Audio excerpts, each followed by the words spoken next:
ناظرین، supreme court practice and procedure act case کی سماعت ہوئی۔ وفاقی حکومت نے سپریم کورٹ میں فل کورٹ کے 5 سوالات کے جوابات، جبکہ نون لیگ نے بھی تحریری جواب جمع کروا دیے ہیں۔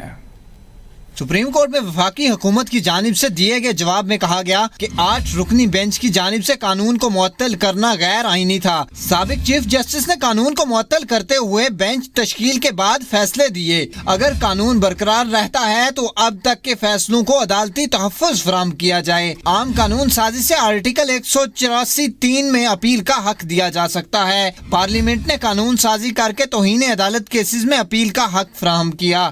پریکٹس اینڈ پروسیجر قانون سے عدلیہ کی آزادی کو مزید یقینی بنایا گیا ہے۔ جواب میں مزید کہا گیا کہ مستقبل کے کسی قانون سے عدلیہ کے قانون پر قدغن آئے تو عدالت جائزہ لے سکتی ہے۔ قانون اس بنیاد پر کالعدم نہیں ہو سکتا۔ Chief justice master of roster ہوگا، یہ کوئی طے شدہ قانون نہیں۔ جواب میں بتایا گیا کہ ماسٹر آف روسٹر کی اصطلاح انڈین عدلیہ سے لی گئی ہے۔ مسلم لیگ نون نے سپریم کورٹ سے پریکٹس اینڈ پروسیجر ایکٹ کے خلاف دائر درخواستوں کو مسترد کرنے کی استدعا کر دی اور موقف اختیار کیا کہ کسی بھی درخواست گزار نے عدلیہ کی آزادی متاثر ہونے سے متعلق نہیں بتایا۔ اگر پارلیمان سپریم کورٹ بارے قانون سازی نہیں کر سکتی تو آئینی ترمیم کے ذریعے بھی نہیں کر سکتی۔ آئین کے حد و حال میں آئینی ترمیم کے ذریعے ہی تبدیلی لائی جا سکتی ہے۔